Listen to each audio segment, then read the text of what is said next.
इस कुत्ते ने 10 दिन से कुछ नहीं खाया था। आज किस्मत से टोगो को एक मरी हुई भेल मिली। वो जैसे ही खाने ही वाला था तभी भेल के पेट से एक सील बाहर निकली।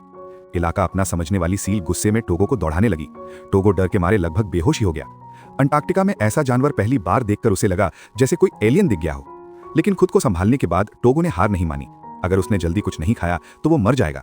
इसलिए उसने फिर हिम्मत जुटाई और सील से खाना मांगा। लेकिन सील का कोई इरादा नहीं था शेयर करने का। भूख से मजबूर होकर टोगो ने अचानक हमला कर दिया। उसने मांस का एक बड़ा टुकड़ा काटा और भाग गया। इससे सील और भड़क गई और पानी में कूदकर उसका पीछा करने लगी। अचानक वहां कुत्तों का एक झुंड आ गया और भेल के मांस को नोचने लगा। ये सब एक डिस्ट्रैक्शन प्लान था। सील समझ गई कि उसे बेवकूफ बनाया गया है और वो उसी रास्ते से वापस लौटी जैसे ही कुत्ते खाने में लगे रहे। सील चुपचाप पीछे से आई और माया की पिछली टांग पर दांत कड़ा दिए। बाकी कुत्ते डरकर इधर उधर भाग गए, लेकिन टोगो नहीं डरा। वो सील की पीठ पर कूद गया और पूरी ताकत से पलटवार किया। ये देखकर बाकी कुत्तों को भी होश आ गया और वो भी लड़ाई में कूद पड़े। सबने मिलकर सील को दांतों से नोचना शुरू कर दिया। लगातार हमले से सील पागल हो गई और आखिरकार पानी में कूदकर भाग गई। इस अफरा तफरी में कुत्तों की जीत हुई, लेकिन लीडर माया मुश्किल से खड़ी हो पा रही थी। उसकी पिछली टांग बुरी तरह जख्मी थी। अपने साथियों को और दुख ना हो इसलिए माया दर्द सहते हुए खड़ी हुई। वो लंगड़ाते हुए व्हेल के पास पहुंची। तभी बाकी कुत्ते एक एक करके पास आए और भूखे पेट मांस खाने लगे। ये पिछले 6 महीनों में उनका सबसे बड़ा खाना था।